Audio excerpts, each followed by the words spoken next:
Both is interesting, so I can go over that.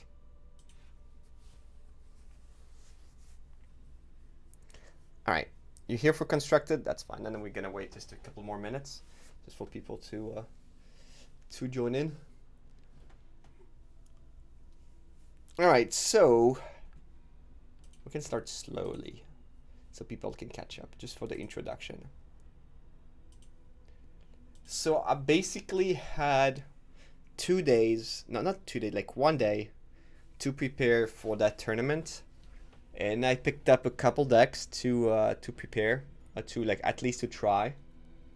I had read about this deck like from Chris Botello's on Twitter. He was adamant this deck was really good, but he was kind of afraid of Massacre. From what that's what he said on his article. But also he played that when Massacre was legal. I built 3 other decks. 4 other decks actually. I built this once. I think Kelvindale.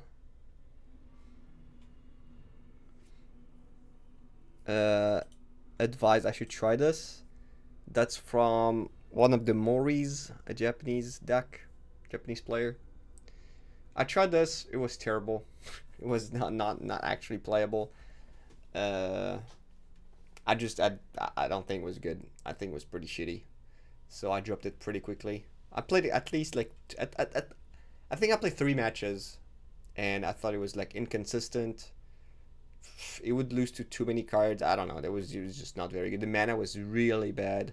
You would take so much damage from Carpson Forest and Yavimia Coasts and Shivan Reef. That deck was not an option. I think that was really shitty. So not an option. I tried Mono Blue. I actually lost to Mono Blue with one of my other decks, and I did not like it either. I think that was... I don't know. This is a pretty shitty deck as well. I think. Maybe they're better version. I picked up the one version, and I was like, this is not good. I don't like this deck at all. Like, I think when you're in bronze, and you lose with any deck, like when you lose with any deck against anything in bronze, drop it. Drop your deck. Drop your buffs. Change deck. It's pretty much what happened. Same thing with Esper. This version of Esper? I got it from Nassif. He said, "Yeah, it's okay. It's okay. I qualified for the qualifier with this. It's fine." I tried it. I lost to like random decks. And like I can't play this. This is not viable. Well, I didn't like this. Maybe that was good. There's no Shieldred here. I mean, maybe it's a good deck, but this version is not, and I didn't have time to prepare to make this one better. I tried that one for a little bit. I did not like the number of 3 drops. I did not like the dual lanes. I did not like the Carpson Forests. I did not like the Veils. I didn't like these ones. There are too many lanes that come into play tapped, even though you'd still have like 27 lanes. There's even a lot of lanes. So I dislike that. Who gave me that deck? Oh, that was Shipia. That was you, right? Shipia gave me that deck.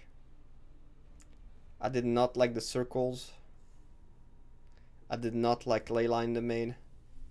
They were like, the deck performed well. It was good, but I thought it was suboptimal. I really like the teachings, so I looked further. I checked for other deck lists or other enchantment lists. Then I find Botello's on MTGA. Oh, it's an MTG zone, MTG Arena zone. I'm gonna give you the link. Hello.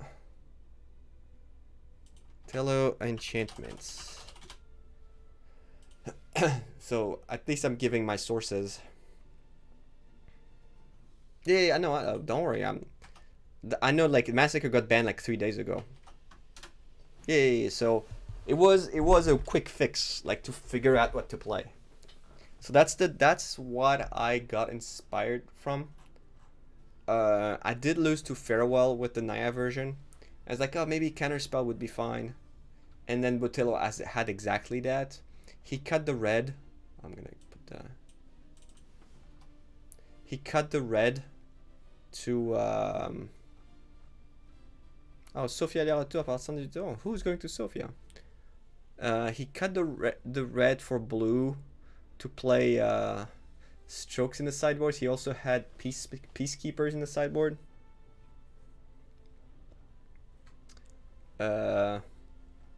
So we'll get to the farewell thing in a little bit. I'll get to that. So this is all for farewell. Like you board in like 4 lands, and like 5 lands, 5 blue lands in addition to the banned Trilands to cast the Disdainful Strokes. And his sideboard is basically nothing. There's nothing in his sideboard. Nothing is useful. And what he says in his article, I kind of like what he says. He says, well, basically, your deck is very linear. You don't want to play interactions because what you're going to do is going to be more powerful than what your opponents are doing. So just keep doing what you're doing. You're going to do it better. Whatever they do, even if they play Shieldred, you're going to go over them and you're going to win anyway. Which I can get behind. I think it's a fine strategy. I've had that in many of my decks. That was one of my strategies. Basically, I like that strategy. And I got behind it. And then, well, first of all, I hate this card. I think this card doesn't do anything. It's very easily killable. It doesn't go in your strategy. Sometimes it doesn't do anything. Like you play it, they go like, okay, that doesn't do. I can just ignore it. The 3/3 for 3. That's completely irrelevant. Basically, I hated that card. Also, his version had 2 Katildas and 2 Ren and 7, just as 4 extra cards. What does that even do? Against Wedding Announcement? I would never call Wedding Announcement, but that's more against Farewell, against Planeswalkers. Even then, like, it's so random. You don't even need to do that. I mean, okay, that's what he said. Yeah, the 3/3 blocks, but it also dies. It's just a 3/3. You play it. If it gets killed, you got nothing out of it. It's not an enchantment. It's expensive. Like 3 mana doesn't really go well with the rights. So you have to go play Rite and Anointed Peacekeeper to draw a card. Anyway, I don't like this. Also these Red and 7 and Dawnhart Prime and Katilda. Yeah, they also keep removal. So it's not like you're not bringing like a silver bullet. You're gonna play it and it's gonna die and you lost like 4 sideboard slots. You made your deck significantly worse because, well, you took out some enchantments to play this, and this might not even do anything. That doesn't do anything in Shieldred. I think this card is bad, as in like you should not play this one. So Ren 7, Katilda. I think Ren 7 didn't do anything either. There was a 5 mana like 6/6 reach or 7/7 reach. The +1's okay, but it doesn't really get you anywhere. Like milling is not that relevant. Like if you're at the point where you need to mill something relevant, like on turn 6 or 7 you play and you tap out from Ren 7, you probably just lost. Like it's hard to defend as well because even like +1, you don't have a board, it dies. So mill 4 for 5 mana was so better. Make a 5/5, a 6/6 that dies and then it dies too. It's just not worth the investment. And Katilda is just random there. It's okay, but it's not an enchantment. It doesn't do anything when you play it. It doesn't help. So these 2 cards, I tried them, gone. So here's my take on the deck. That's the deck I played on day 2, after a day of like, after day 1 when I played a little bit. I think that's the right version. let me move everything. So I replaced Red and Seven and Katilda for 4 Weavers of Harmony. So why? I could have changed a little bit more of the other numbers. Like could have played more Azusas, but I think this one is fine. This one is fine with the 3 off. Wedding Announcement is great. Maybe it should be 4. I'm not sure, but I trusted the number that most lists had, so I went for that. I really, actually really liked 4 Katildas as just a way to be on the board if they don't have anything. Weaver. What I like with Weaver is that it's a board presence, and for 2 mana, sometimes they play their 3 mana Planeswalker, like either, well, either not so much, but the Dimir dude. What's his name? I don't remember. The Dimir dude that faces out. Basically, you need some board presence. Maybe to block the Kikiji Kaito, yeah.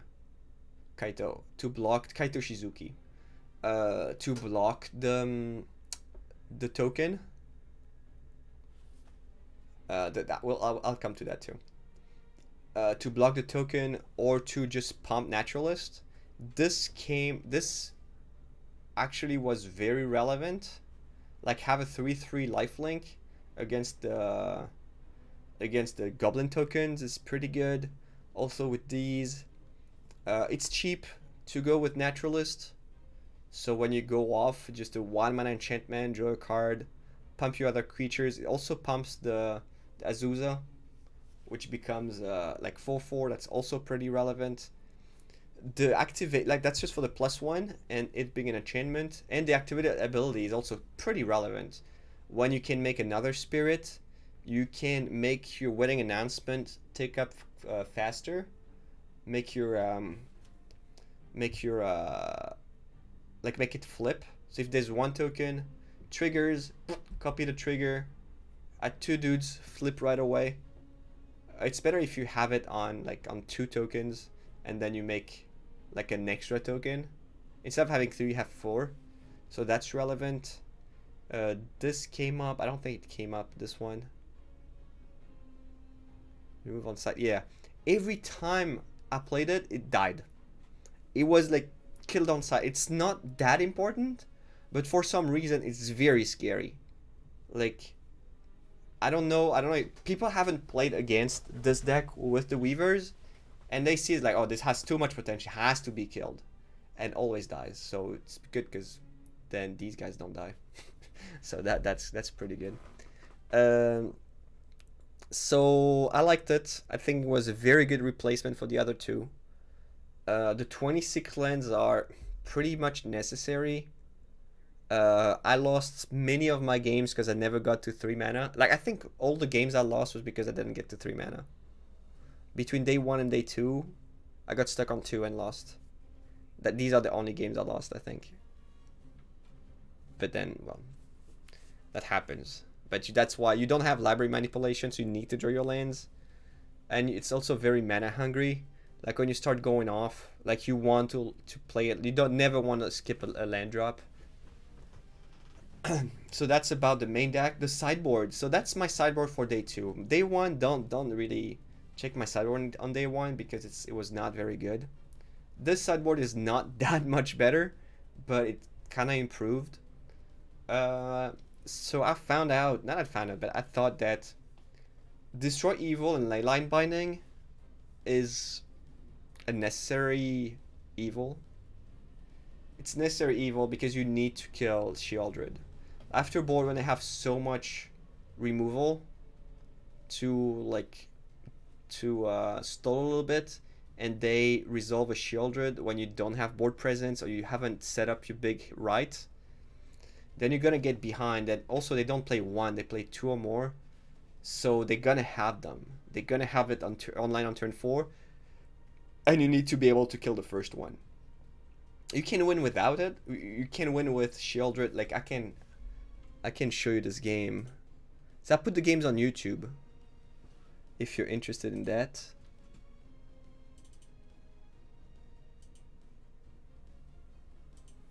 I think it was the last match against Patrick Hernandez. Is that the first one? Oh yeah.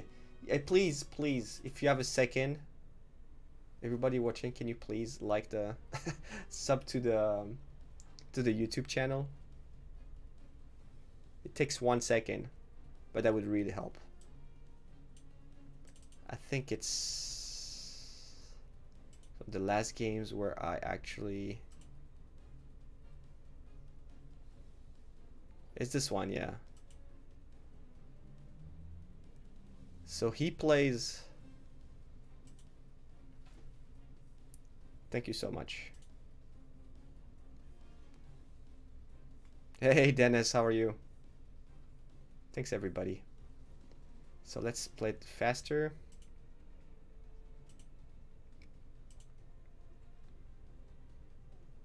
So our hand is insane.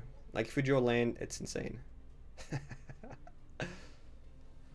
Okay, maybe we can go faster. I think we did draw the land, yeah. There's a lot of sequencing involved. Like I know I was not reading the chat what I was playing. It was delayed anyway, so I could not really pay attention to it. But some people say, "Oh, why do you play this first?" Okay, I'm gonna move my face. So, why do you play this first? Why do you do this? Why don't you play the haunting first? And to get, it's complicated. Sometimes I don't exactly explain what I'm doing, but there's something behind. Maybe I just mess up, but most of the time it just it should make sense. So I'm on okay, this is turn 5. I'm on 20. And they play Shieldred. And he played Shieldred because this is Patrick. And here I have everything. Like, he hasn't really interacted so much yet. But my board is going to be so big that I can't afford to take like even like 12 damage. Yeah, I was still on 20. And this works now because game 1, like, I don't know, I think I was on the play as well. If you're behind and you can't really, like, and you're on like 10, you can't do that, of course. Now I'm thinking, like, what do I do? Do I play more? Do I settle for 6 life? At 6 life, it's unlikely he can kill me. So, yeah, exactly.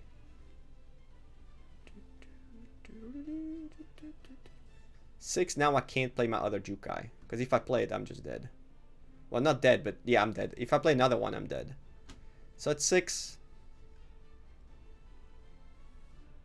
I took 14 damage. They have Shieldred, but they can't be dead board. It's finished. So even though they played on turn 4, I still win the game. So in game 1, it's kind of likely you beat Shieldred. Game 2 and 3, you kind of need an answer.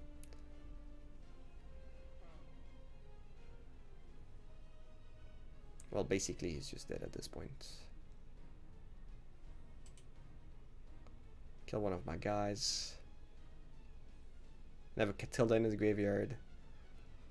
This is like 20 damage, I think.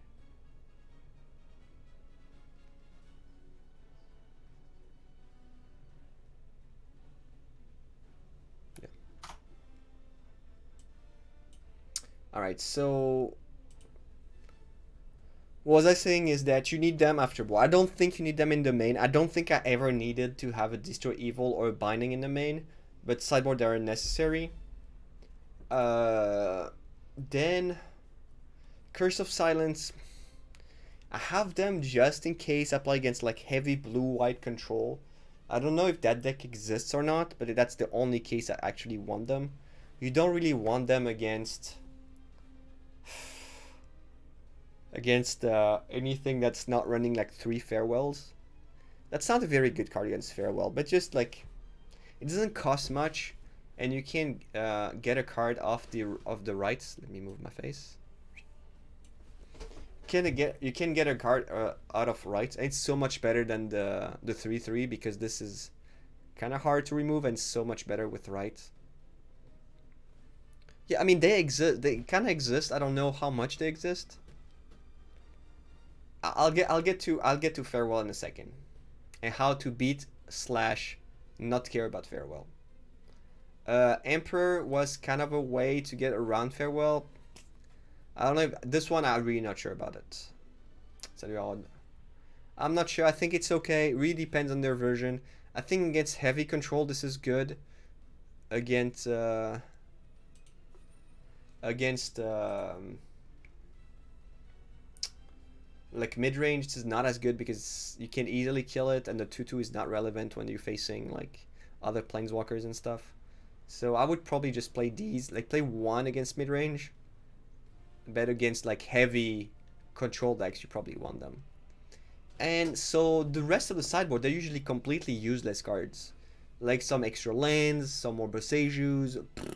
All they don't do anything. So my idea of playing 4 confinements, Circle of Confinement, was against White Winnie, because I believe White Winnie is a pretty tough matchup. I mean, if you don't kill Thalia, you're in real trouble. So if you manage to deal with Thalia and Adeline, you probably have enough time. Also the 1/2 dude that destroys enchantments, you kind of need that. So I need also a critical mass of removal for this particular issue. So I think 4 slots plus maybe some ley lines against these decks and Emperor are necessary, even though I don't know how popular mono white is, but I'd rather have some ways to interact with it instead of just drawing dead against the Thalia, or like having to play Binding for 6 mana, for 5 mana, which is never happening. Alright, so that's the sideboard. So how do you beat Farewell? So is this my favorite standard deck at the moment? This is the deck I played last weekend, and I went 10-3. So mid day 2 and 3-2 on day 2. How do you beat Farewell? Well, the thing is, you kind of don't. And I don't think there's a way around it. So I like the idea behind having counters for Farewell. That came from, well, you probably were around last year, exactly a year ago, when I added this strokes to Magda, and that was free. Like that was super free. You could play it off the pathways. You could play off treasures. There was no cost to playing Disdainful Strokes.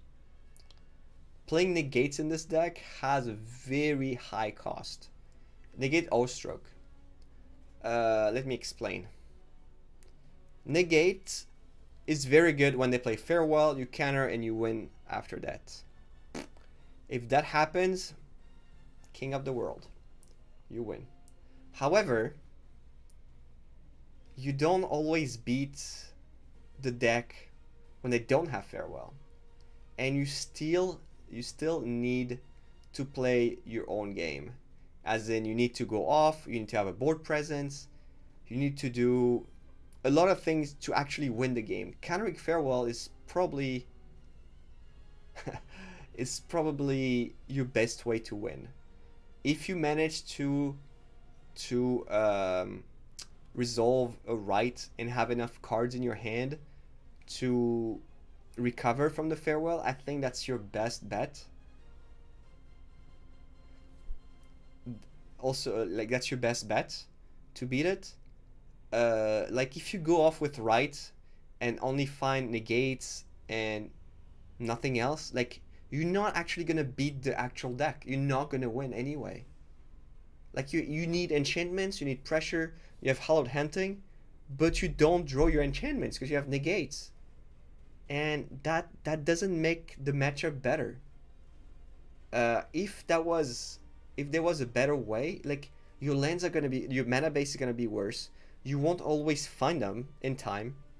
You won't always have the blue mana, and if you go off, you're gonna be tapped out. So you're not gonna have the 2 mana up.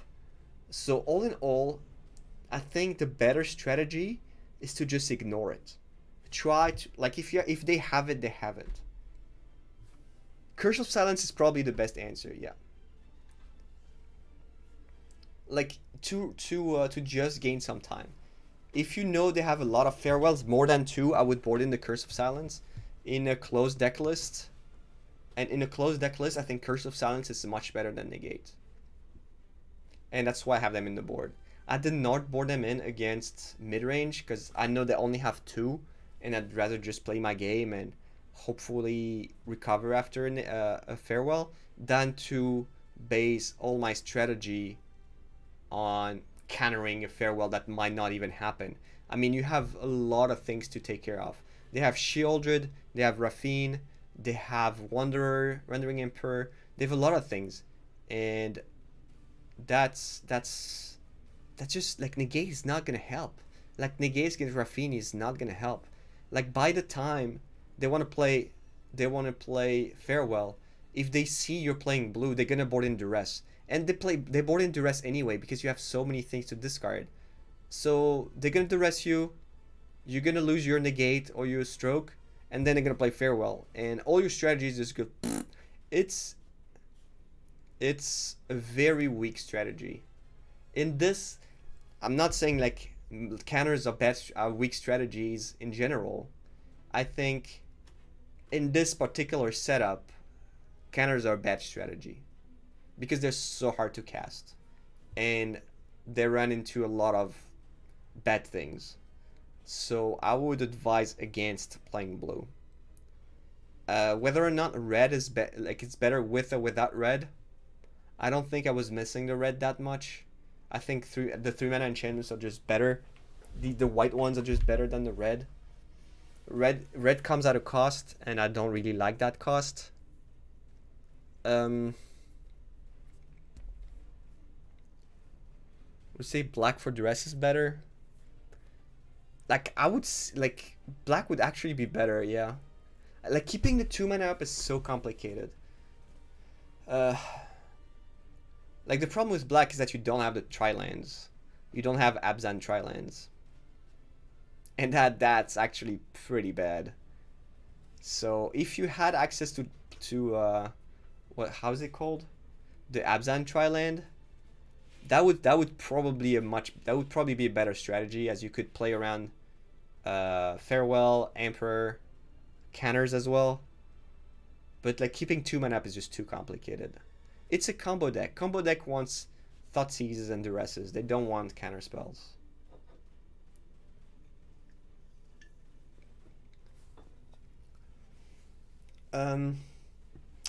What else did I... Oh, so the matchups.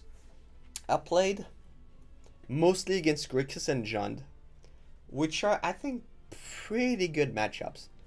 I mean, what did I lose to? I lose to blue-red on day 1. That was very unfortunate. I think I lost game 1 because I didn't draw my 3rd land, and I lost game 3 because I literally drew 7 lands in a row on the first 7 turns. That was my loss on day 1. On day 2, I lost to mono black. Same thing, game 1 or 2, I didn't draw my 3rd land, and that was the same thing on game 3. And then I lost to Esper midrange. So, and everything else that was, I mean, the matchup seemed good. The only matchup I felt behind was that Esper midrange, because they had access to a lot of cards that are really annoying. They had access to Destroy Evil, they had access to Shieldred, they had access to Farewell, they had access to counter spells.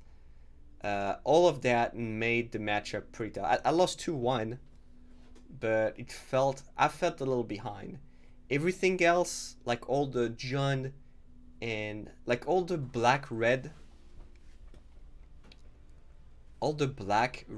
base decks. 2 blue March. What? In the deck, blue March? Well, what would that do? Oh yeah, all the Rakdos based decks, I thought it was pretty easy because they have a lot of dead draws. Like, all their cards don't do anything. Like the vampires, they base their removals on. that doesn't do much. Like it's not very good. The 3/2, the underdog, they're just random dorks. Like you don't beat enchantments with random dorks. They have shieldred. They don't have 4. They have like 2, sometimes 3. I don't think they have 4, but you have ways to kill them. Fable on the play could be a problem, although honestly, I didn't really see that it was that good against me. Like every time they had it, like I think chat was like, "Oh, they have Fable turn 3, we're dead." I don't think we lost these games, so it's bad. Well, I mean, it's good for them, but it's not. It's not what's gonna make the matchup bad. And I felt pretty much ahead against all these decks. Well, I don't think we haven't lost. We played against Jund and Grixis all day on Saturday and Sunday, and that was we crushed them. And yeah, problems. Yeah, exactly. Problems come from when you fizzle, when you don't get your third land, or you draw 6 or 7 lands in a row, which is happening. And mulliganing is really bad because you need a critical mass of cards to go off, and you have to keep some pretty shaky draws, and that's what I did. I think I kept a hand with no white, with double green, never drew the white. We had some stuff going on, but like with a white you would win, no white you most likely lose. I kept this kind of hands, but I think on 6, maybe I kept one like that on 7. But mulliganing really hurts. So you have to accept that you're gonna lose games because you don't draw your third land, or that because you're gonna keep some shaky draws and you're not gonna get there. That's the game. High risk, high rewards. Yeah, exactly. I know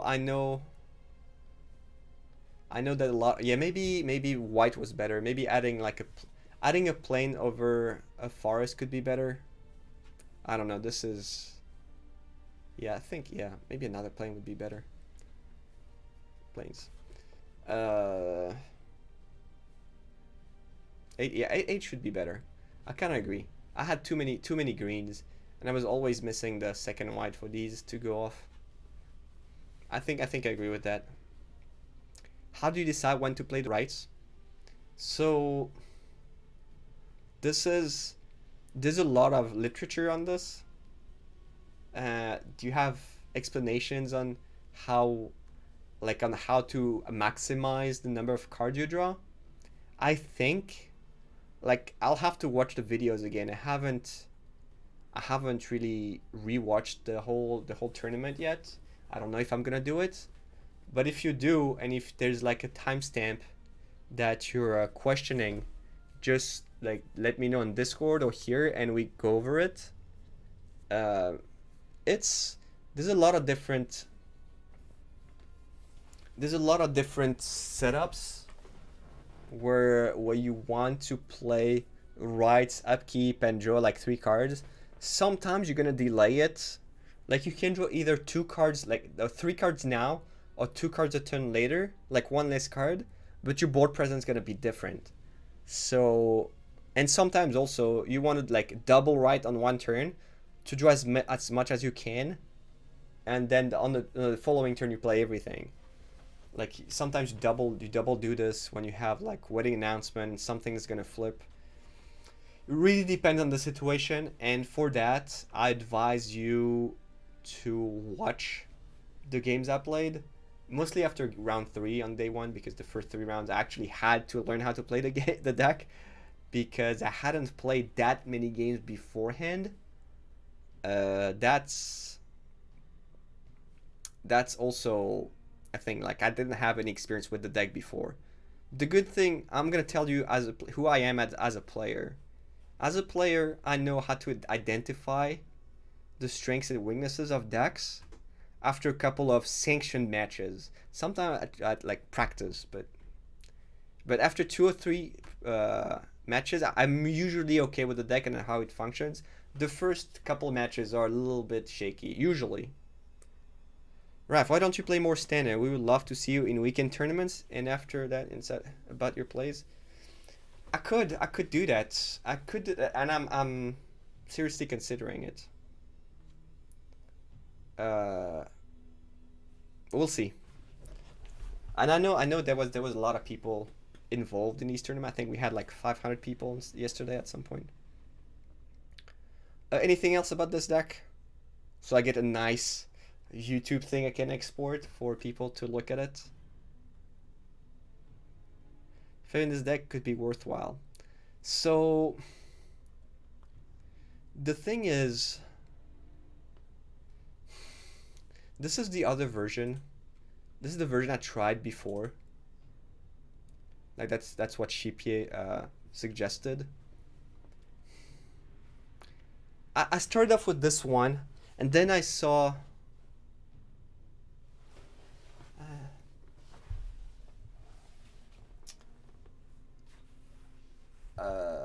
Then I saw Chris's deck without the red. I'm like, yeah, actually, you don't really need the red. This is a great card, but I think it's not worth it. I think the mana base kind of suffers from it, and the other 3-drops are also very good. Like like the 2/2 is not. I think the 2/2 is not as good as the rest. That's how I see it. Like the mana base becomes really worse, and you're already struggling with it. So I would just it's too fragile. The mana base is too fragile. So I would say no red. As for so the 3/2 the anointed peacekeeper I talked about earlier. I'll upload this one on YouTube and watch the video because I answered this one. How did I feel about the Weaver? Same. I answered that one. I really liked it. I explained everything about it earlier, so check out the VOD. It's around, like, this is not gonna be too long. It's gonna be what, 30 minutes? It's at the beginning. I talk about the 3/3 and the Weaver at the beginning, so catch it there. Then I think that for a deck with a curve ending on 426 is too much. It's not too much. It's not, because if you miss your land turn 3, you die, you lose, and you need a lot of lands. So it's not too much. You're gonna flood 100%, but this is not too many lands. If anything, I would probably add a land before I remove one.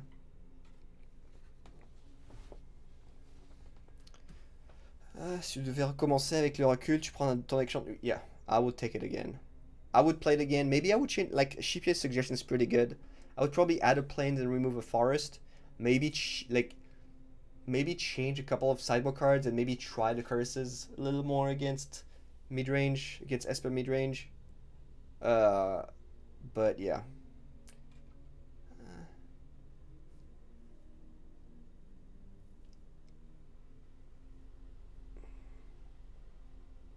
So I would definitely play it again. I had a lot of fun. I thought the deck was great, and it was actually really good call the meta game. Like, playing against John and Grixis was that was I mean, that was the good call if I expected to play against them. I didn't know beforehand that there were good matchups, but eventually it ended up being good. 26 land a must in this standard meta game. I don't. Depends on your deck.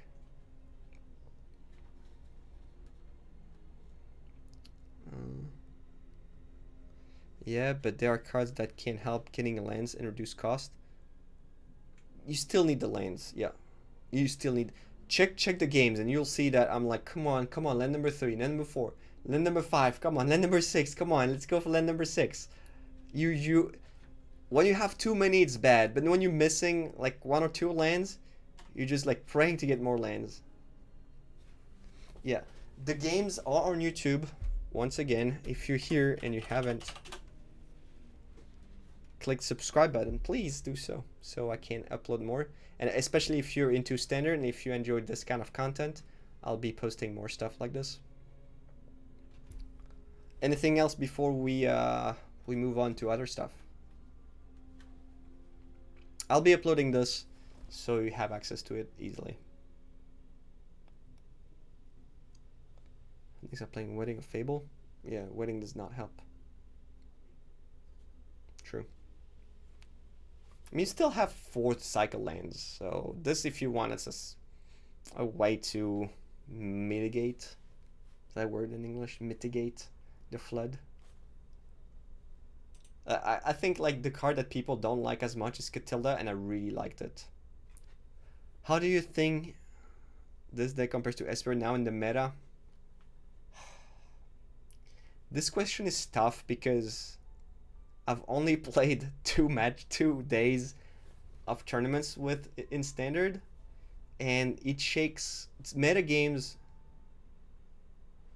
Thanks, Ziggy. Meta games change very quickly. So if I don't know how good this deck actually is against like a prepared metagame, like if Esper or any white deck plays a lot of Destroy Evils in the main, that's gonna be hard.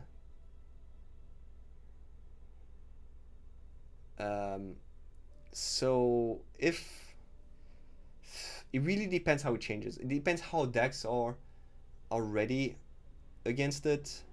Like I don't think Grixis has a real good way to beat this. Have you considered the new Green Saga that gets a land into play? Which one is it? Oh, the thing that the 1/1 and the hey many Khamsa.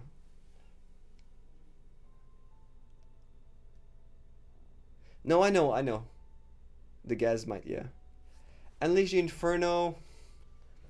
I mean, Unleash the Inferno is from Jandax, and it's a 1-for-1. Because they usually kill like one of your tokens and Wedding Announcement. Some they kill this and this, but you already have. It's 4 mana as well. It comes from decks that are not good against you, and that doesn't actually do that much. Like, Unleash does not keep Rites from going off. That's the only thing you have against this, yeah. So that's why sometimes you just keep this one for a little bit. There was a point in the, I think it was day 2, and people were a little bit... Tear Thunder is better, yeah.